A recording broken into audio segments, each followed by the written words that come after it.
সারাদিন বৃষ্টি হচ্ছে, কারেন্ট নেই, বিদ্যুৎ নেই।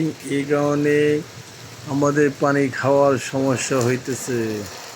আমরা পানি খেতে পারতেছি না, পানি ব্যবহার করতে পারতেছি না।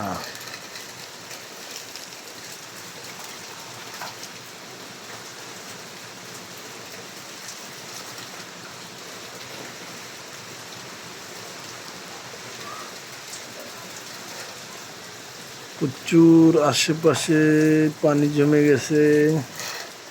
এই বৃষ্টির দিনে মানুষ কাজকর্ম করতে পারতেছে না, চলাফেরা করতে পারতেছে না।